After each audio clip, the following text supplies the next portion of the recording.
Welcome back to our news bulletin. The International Criminal Court has ruled that its prosecutor can launch an investigation into war crimes committed in Afghanistan. The decision of ICC will allow probe into alleged crimes committed by the Taliban, Afghan government forces and the US in the war-torn country. Last year, the World Court rejected a demand by its chief prosecutor to look into crimes committed in the war-torn country. The demand for investigation was also bitterly opposed by Washington officials. While the U.S. hailed the decision, human rights groups said it was a blow to thousands of victims in Afghanistan. The court's judges in The Hague are now set to decide on an appeal by prosecutors against the initial decision. The Taliban say they have no secret document or pact with the U.S. under the Doha peace deal. In a tweet, Taliban spokesperson Suhail Shaheen said some fake documents and propaganda being spread by self-serving outfits are far from reality. Spokesperson said all the details of every part of the agreement have been shared with the media. Meanwhile, U.S. Special Envoy Zalmay Khalilzad has met Taliban leader Mullah Bardar and discussed the next steps of the deal's implementation. In a tweet, Khalilzad said the two agreed the purpose of the agreement is to pave the path to a comprehensive peace in Afghanistan. Khalilzad also met Afghanistan's chief executive Abdullah and discussed the progress on Kabul's delegation for intra-Afghan talks. The envoy called on all Afghans to put the country first and not to lose the historic opportunity. Meanwhile, NATO has warned of a long, hard road to peace in Afghanistan after recent attacks. Secretary General Jens Stoltenberg says Western forces will only leave Afghanistan if the Taliban keep to their commitment to reduce bloodshed. The agreement that was signed on Saturday was an important first step, but it's only a first step. The road towards peace will be long and hard, and we have to be prepared for disappointments. Under the agreement, all foreign forces will withdraw from the country within 14 months if the Taliban guarantees security and pledge to hold talks with the government. The U.S. Commission on International Religious Freedom says India's Citizenship Act denies minorities their legal rights. 77 people have been killed in India in countrywide protests against the act in the last 3 months. At a USCIRF hearing in Congress, experts warned Indian Muslims face risk of expulsion and persecution by both government and non-state actors. Indian scholar Ashutosh Varshney told the panel,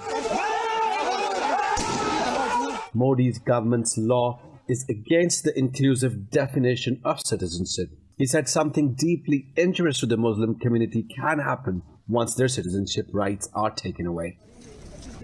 Using the Citizenship Amendment Act, the National Registry of Citizens can render stateless a large number of Muslims, even if they were born in India and have lived in the country for decades, as have their ancestors. Meanwhile, Sikh lawmaker MPs Tanmanjeet Singh Deshi and Preet Gill Kaur slammed the Indian Citizenship Act in the UK Parliament. They said the act brings back painful memories of 1984. In India, the demonstrations against the controversial act continue. Despite the deadly New Delhi riots and looming threats of violence. Notwithstanding threats from Hindu radicals, women refused to end their sit-in at Shaheen Bagh until the withdrawal of the law. Another all-women sit-in in Mumbai Bagh, in India's economic hub, also continues against the act. Elsewhere, the cabinet of Andhra Pradesh state has passed a resolution against the Citizenship Amendment Act. State Chief Minister Jagan Mohan Reddy said the government will introduce the motion in the upcoming assembly session. Indian troops have martyred another Kashmiri youth in occupied Kashmir's Baramulla district. Occupation forces martyred the civilian during a cordon and search operation. The civilian, identifies as Umar Subhan, was targeted in the Sopore area of the district. The occupying forces have martyred 32 civilians in the valley during the last 2 months. The valley is reeling under India's curfew and communications blackout for the last 214 days. The Freedom in the World 2020 report has ranked India among the least free democracies in the world. The forum says clampdown in occupied Kashmir and controversial Citizenship Act are the main reasons for the lowest ranking. In the report, the body ranks India at the 83rd position, along with Timor-Leste and Senegal at the bottom of the table. It said India's score fell by 4 points. That is the worst decline among the world's 25 largest democracies this year. The US-based body said the Indian government has distanced itself from the country's commitment to pluralism and individual rights. It slammed the internet blackout in occupied Kashmir, terming it the longest shutdown ever imposed by a democracy. The body said freedom of expression is under threat in India, with journalists, academics, and others facing harassment and intimidation. Moving on, Russia's President Vladimir Putin and his Turkish counterpart Tayyip Erdogan are set to meet in Moscow today over the crisis in Syria's Idlib. Erdogan said he will ask Putin to agree to a rapid ceasefire in the province, where Ankara is battling Moscow-backed regime forces. Kremlin spokesperson Dmitry Peskov says the two leaders will discuss the causes and effects of the crisis. He said both presidents will also try to agree on joint measures to defuse escalation in Syria. In recent weeks, dozens of Turkish soldiers have been killed in Idlib, after which Ankara launched a direct offensive against President Bashar al-Assad's regime. Ankara wants Assad's forces to cease an assault on Idlib and pull back behind lines agreed under the 2018 Sochi deal with Russia. Meanwhile, Moscow says Ankara is violating the deal by supporting illegal armed groups in the embattled province. The UN has urged Russia and Turkey to find an immediate diplomatic solution to the conflict in northwestern Syria. At a meeting in Cairo, the UN envoy for Syria, Geir Peterson, said Ankara and Moscow must find a solution to spare the suffering of civilians.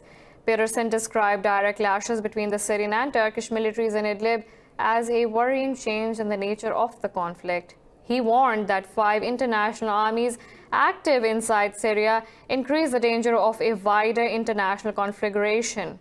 Close to 1 million people have been displaced by the Syrians' recent offensives.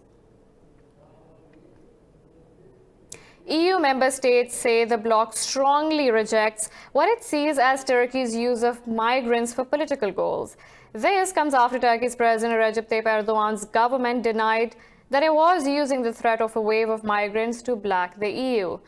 In a statement agreed by ministers meeting in Brussels, the state said the situation at EU's external border is not acceptable. It said the bloc will take all necessary measures in accordance with EU and international law to prevent illegal border crossings. Ankara wants Brussels to step up efforts for refugees from Syria and Turkey's increasingly intense confrontation with the Damascus regime. But EU members insist Turkey must stick to a previous deal in which it agreed to prevent refugees and migrants from crossing to Greece.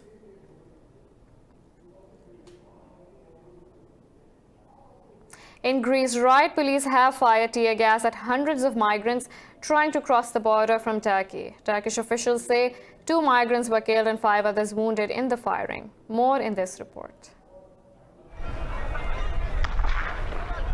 Over 10,000 migrants have been trying to enter Europe since Turkey opened its borders last week amid tensions with Syria. Turkey, which already hosts some 3.7 million Syrian migrants, says it cannot handle another wave of refugees. This was followed by deadly clashes as Greece stopping at least 24,000 migrants from crossing the border from Turkey. Backed by the EU, Athens accuses Ankara of deliberately luring the migrants to cross into Greece. It also rejected Turkish claims that its forces have killed several migrants in the past few days. European Union Foreign Policy Chief Josep Borrell said the situation at the border is unacceptable. Speaking in Ankara, he promised an additional 170 million euros in aid for vulnerable groups in Syria. Turkey's President Recep Tayyip Erdogan says the migrant crisis could only be resolved if Europe supports its efforts in Syria. For more on this, we are joined by Dr. Andrea Stoyan-Karadeli, analyst from Istanbul, Turkey. Thank you for your time. Now, Dr. Andrea, the UN is pressing Russia and Turkey to immediately find a diplomatic solution to the conflict in northwestern Syria. The presidents of both countries are scheduled to meet today. Do you expect any major developments coming out of this? Of course, everybody's expecting positive results from today, because what's happening now in Syria and what happened in Idlib in the past few weeks is definitely not in the advantage of any side, of any actor that is involved in the region. Less it is in the advantage of Turkey, whose military is now, in a way, in a great danger in the place where they are, in the the mission places that they are in Syria right now.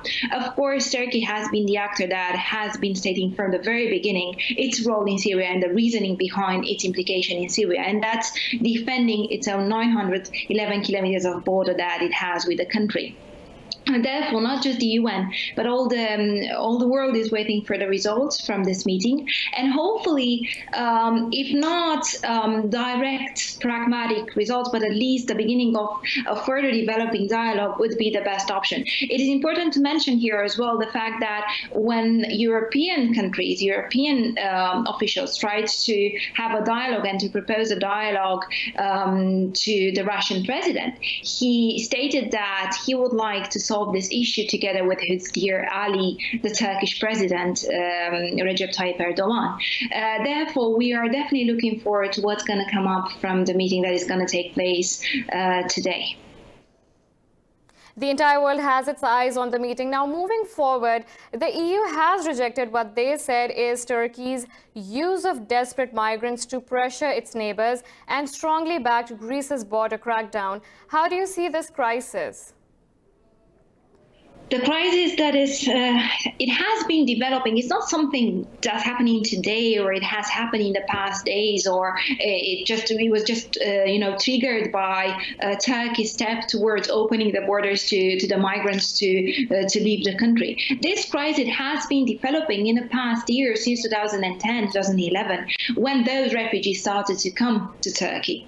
Now, what we have to understand first is the fact that not just one country can hold on its knees all this on its shoulders, all this burden of having so many refugees. We have around 4 million refugees officially, 4 million refugees in Turkey nowadays, and the promises made by the EU, the economic and the material promises that were made by the EU towards helping Turkey to hold on to these refugees, to keep them in the country and to take care of them, have not been fully becoming reality.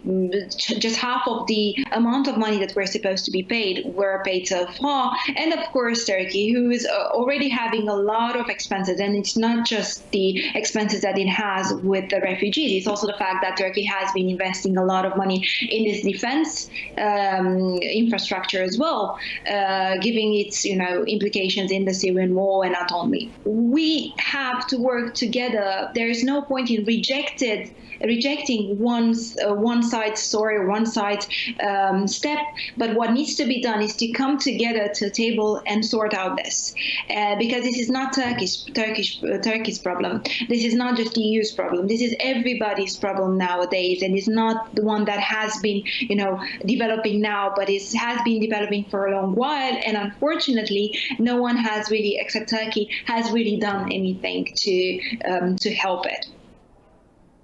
Now, Dr. Andre, you've rightfully said that it is a developing crisis, and a lot has changed over the course of it. Until recently, Iran was openly supporting Bashar al-Assad's regime in Syria, but has now adopted a lower profile. It appears that Turkey is attempting to fill this void. What is the situation on ground? Has Iran actually pulled back, or is it a strategic change or a tactical move?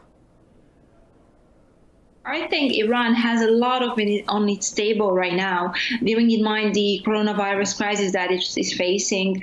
A lot of its officials, members of the parliament, have been ill in the past weeks, and the whole crisis is developing. We have to be aware of the fact that Iran is the second country after China that, according to the number of coronavirus cases. So those are the main three actors, and somehow Iran looks like like it's kind of, got a step back. But actually, I think it's again a strategical move. It's important. The importance Syria has for Iran has not diminished in any way. It's just looking to see what the next step is going to be from the other two actors. And also, it's solving its own troubles within the country with the coronavirus situation.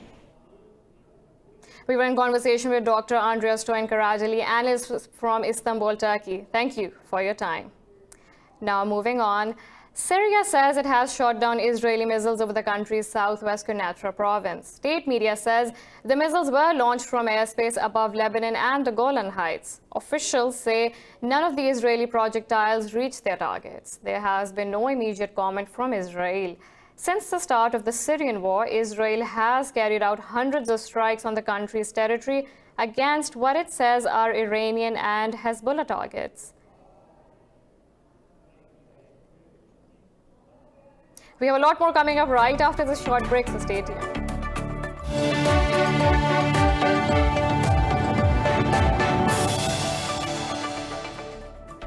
Welcome back to our news bulletin. In the U.S., California has declared an emergency after the state's first coronavirus death, bringing the total in the country to 11. There are now at least 150 confirmed cases in 16 states. Meanwhile, the virus has raised threat levels across the world, forcing unprecedented measures. More in this report. Governments around the world are scrambling to contain the new coronavirus as it spreads to more than 80 countries now. The death toll in the U.S. continues to rise. The U.S. National Institute of Allergy and Infectious Disease says they are weeks away from developing a vaccine, but it won't be ready for public use for another 18 months. The phase 1 trial is 45 individuals. Phase 2 trials are hundreds, if not a couple of thousand individuals. It would take then about a year to a year and a half to be fully confident that we would have a vaccine that would be able to protect the American people. And so although the good news is we did it fast, the bad news is that the reality of vaccinology means this is not going to be something we're going to have tomorrow. Saudi Arabia has extended its suspension of the Umrah pilgrimage, while more than 300 million students worldwide will spend weeks at homes as the country shut schools over the deadly disease. Italy's education ministry has closed all schools and universities in the country until March 15th to help combat the spread of COVID-19. As you know, there has been an ongoing evaluation about whether or not to close the schools, and for the government, this was not an easy decision. We have waited for the opinion of the Scientific Technical Committee, and we have decided, prudently, since the epidemiological situation is changing rapidly, to suspend educational activities outside the red zone until March 15. Meanwhile, China is seeing a rising recovery rate of the disease, with over half of the patients in the epicenter of Wuhan cured. The country has reported 31 more deaths, taking the country's overall toll past 3,000. In Pakistan, 5 people are killed and 8 others injured in rail-related incidents in the northern province of Khyber Pakhtunkhwa. The Provincial Disaster Management Authority has warned the death toll could rise. A woman and 4 children are among the dead. The authorities said the deaths occurred after the roofs of 3 houses collapsed. It said the rescue authorities have been directed to launch operation for rehabilitation of the accident sites. The Disaster Management Authority said the situation in affected areas is being monitored closely. 29 people are now known to have died in flooding and mudslides across the state of São Paulo in Brazil. Hopes are fading as rescue workers search for 25 people who are still missing. Authorities say the search operation is still going on in the cities of Huara, Santos, and São Vicente. They say most of the missing are residents of the hillside favela of Vila Baiana, where homes fell apart under the force of mudslides and rain. Local government said 2 firefighters were killed in rescue attempts in São Paulo state.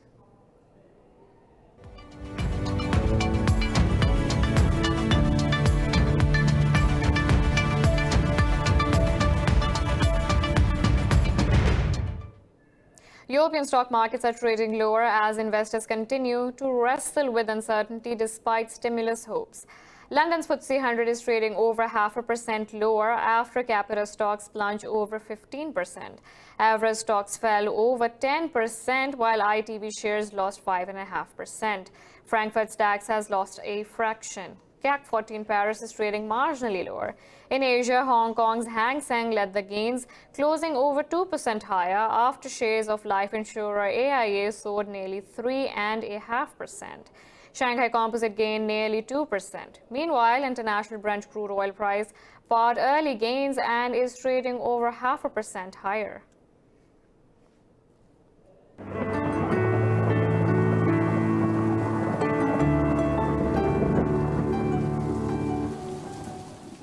Now let's look at the weather from around the globe.